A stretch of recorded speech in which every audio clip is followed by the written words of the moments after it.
అంబటి రాంబాబు గారు ఏం మాటలు మాట్లాడారండి? గౌరవ ముఖ్యమంత్రి గారు తల్లిని అవమానించాడు, అవునా కాదా? నేను స్ట్రైట్ గా మాట్లాడుతున్నా, వాళ్ళని వదిలిపెడతామా? అధ్యక్ష, మా సొంత కార్యకర్త భారతిరెడ్డి గారి గురించి మాట్లాడితే ఇమ్మీడియట్ గా మేము యాక్షన్ తీసుకున్నాం. జైలుకి వెళ్ళాడు అధ్యక్ష, రిమాండ్ మేము పంపించాం అధ్యక్ష. అది మాకు ఉన్న చిత్తశుద్ధి. ఒక మహిళ గురించి ఎవరైనా మాడితే మేము ఎమోషనల్ అవుతాం, మీరెక్కడ అవ్వట్లేదు. మేము ఒక్క నిమిషం మాజీ ముఖ్యమంత్రి గారు ఏం చెప్పారు?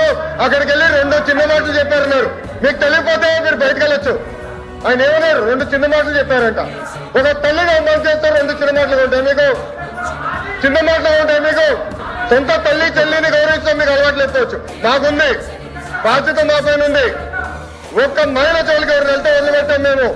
అది మాకున్న సంస్కృతి.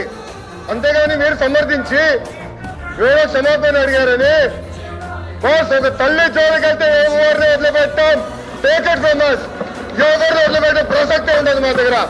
ఎవరు తల్లైనా, జగన్మోహన్ రెడ్డి గారి తల్లైనా కూడా, ఎవరు తల్లైనా, ఎవరు చెల్లైనా, ఎవరు అక్కైనా, ఒక మహిళ జోలికి వెళ్తే ప్రజాప్రభుత్వం ఎవరిని వదిలిపెట్టే ప్రసక్తే ఉండదు.